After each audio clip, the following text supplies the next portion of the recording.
Nazi पेरोमल थाणे जे हद में बुगटी बिरादरी जी ॿिनि धुरियुनि में झेड़ो थी पियो, जंहिंजे नतीजे में हिकु ॼणो क़त्ल जॾहिं ॿ ॼणा ज़ख़्मी थी पिया आहिनि।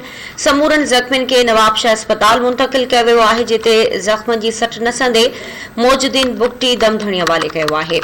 हिकु भेरो ॿीहर अहम ख़बर बाबति तव्हांखे आगाह कंदासीं। नाज़रीन, पेरोमल थाणे जे हद में बुगटी बिरादरी जी ॿिनि धुरियुनि में झेड़ो थी पियो आहे, जंहिंजे नतीजे में हिकु ॼणो क़त्ल जॾहिं ॿ ॼणा ज़ख़्मी थी पिया आहिनि।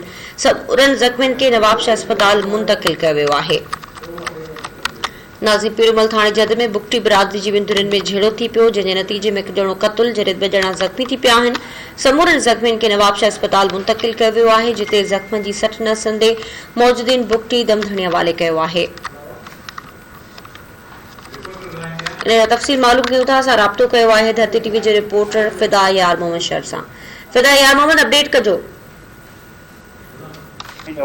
पेरोमल थाने जी हद जागीर शाख लॻ माल जे भेल तां भुगती बिरादरी जे ॿिनि झेड़नि में धुरनि में झेड़ो थी पियो आहे, जॾहिं त हिकु ई धुर मोहिद्दीन भुगती जा जेके टे माण्हू सख़्तु ज़ख़्मी थी पिया, जिन खे नवाबशाह अस्पताल मुंतक़िल हो, जिते मोहिद्दीन भुगती जेको आहे मुख्य ते क़त्ल थी वियो ऐं ज़ख़्मी खे नवाबशाह अस्पताल रेफर कयो आहे।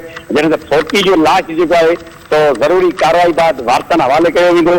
ऐं ॿिए पासे SHO पेरोमल जेको आहे राब्तो करण ते ॿुधायो त वाक़ई जेको आहे अणधुरी जांच करे रहिया आहियूं ऐं जॾहिं वाक़ई जो केस को बि दाख़िल न थी सघियो अञा। जी फिदा यार मोहम्मद, वॾी महिरबानी तफ़सील ॾियण लाइ।